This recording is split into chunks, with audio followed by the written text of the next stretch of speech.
how my heart fell. Sarah, you are wise. What does it mean to be wise? To make listening as much of a project as speaking. To make kindness heroic. To never ask magic that it do anything other than heal. To never ask of excitement anything other than the present tense. Some writing makes you feel like you've been all over the world. But Sarah, your writing makes me feel like I've been all over the world with you. I've been to Nepal with you. We've seen a puppet become an enlightened monk, which in the very same moment of stage magic marks a mother losing her child. I've been on your couch while your daughter surprises you by wanting not chocolate milk, but to open your heart's gate with a plastic key. We've been through the gates of the underworld together and watched a father dance with a suitcase for lack of daughter. These kinds of things can't happen without you, Sarah. The world just isn't like that until it's touched by you. I don't know which came into being to serve which, your imagination or your heart. Maybe your imagination came to serve your heart, to express your fathomless sensitivity, to safeguard me so I could learn all the real hard things you have to teach me, because sometimes the real people in your real place cry real tears and suffer really, immensely, and sometimes finally.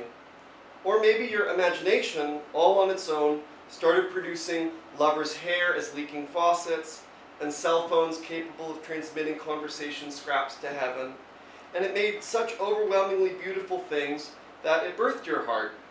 Maybe your imagination was your heart's own best or second best mother. Your mom is great.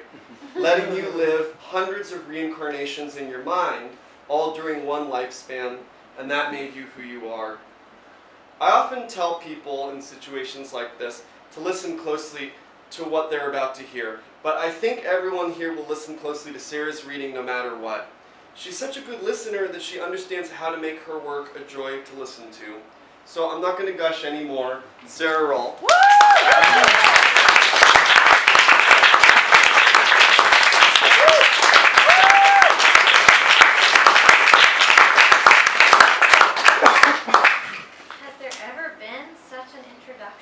I've never been one. It's so beautiful. I really want to thank Max, because Max is why I'm here, and Max is why we're all here. And I feel like, just to warm up, I'd like to read a poem that Max wrote. Yay. Because honestly, Max was my student at Yale, and he really felt so much like my teacher. And it made me love poetry again in a way that I hadn't since I was his age. You're all so young and so full of poetry, and I'm so old and I'm out so late. So I'm going to read Max's poem. If you don't have his book, you should buy it. It sold out at his last reading. Maybe they'll have to print another edition. This is called Still. I have spoken to you of heaven. I simply meant the eyes are suns that see. Seeing is the face's nervous, delicious lord. Listening to you makes me naked. When I kiss your ankle, I am silencing an oracle. The oracle speaks from the hill of your ankle. So go buy it. I mostly am a playwright. I used to write more poems. Sometimes I write an essay. So I'm going to read just a little handful of essays and a couple poems. This essay is called Unsleeping in the Theater. I have enjoyed watching people sleep through my plays. I have enjoyed the sensual fullness of their heads lolling, leaning back, sometimes almost onto my lap. I have wanted to hold their heads as they loll onto my seat, give them a short hair massage. I hope that the play gives them the fullness of a dream.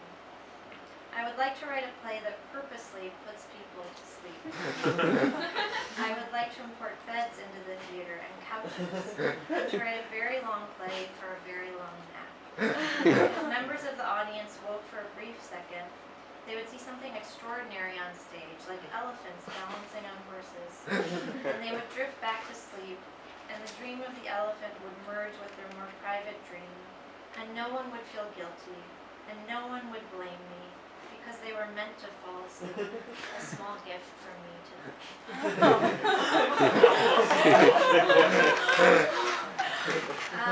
This next one is called Umbrellas on Stage. Why are umbrellas so pleasing to watch on stage? The illusion of being outside and being under the eternal sky is created by a real object. A metaphor of limitlessness is created by the very real limit of an actual umbrella indoors. Cosmology is brought low by the temporary shelter of the individual against water. The sight of an umbrella makes us want to feel both wet and dry, the presence of rain and the dryness of shelter. The umbrella is real on stage and the rain is a fiction. Even if there are drops of water produced by the stage manager, we know it won't really rain on us, and therein lies the total pleasure of the theater, a real thing that creates a world of illusory things. I have an umbrella with a picture of the sky inside. My daughter Anna said when she was 3 and underneath it, "We have two skies, the umbrella sky and the real sky." When I went out with her in the rain recently without an umbrella, she said, "It's all right, Mama, I will be your umbrella." And she put her arms over my head.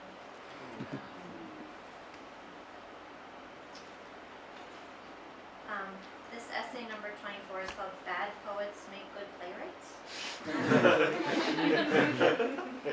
Bad poets can make good playwrights, but it is not an axiom that works in reverse.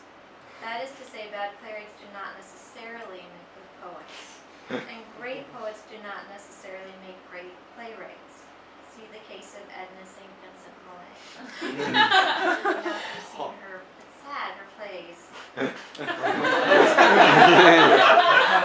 And yet, great poets do not necessarily make bad playwrights. See the case of Shakespeare. So what is a bad to indifferent poet to do? Enroll immediately in playwriting school. Put the bad poetry in the mouths of outlandish characters. It might make the bad poetry funny instead of sad.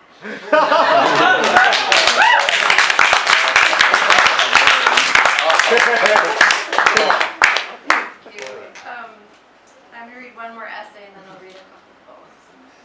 After that disclaimer. This is called What Do You Want? What Do You Want? What Do You Want? Last night I was up most of the night with my 3-year-old son William, who had asthma. This morning I thought it would be a good idea to take William and his twin sister Hope to buy new shoes for the summer. They probably hadn't eaten breakfast and I rushed them to the shoe store anyway. As we were leaving the shoe store, they both started crying. Hope took off her new shiny shoes and threw them into the street. "Naughty Hope," I said. They both kept crying. "What's wrong?" I said. "Are you hungry?" I wheeled them into a bodega and said, "Do you want cheese? Do you want pirate booty? Do you want apple juice? Do you want chocolate milk?" They kept crying and throwing things out of the carriage and kicking. "No, no, no."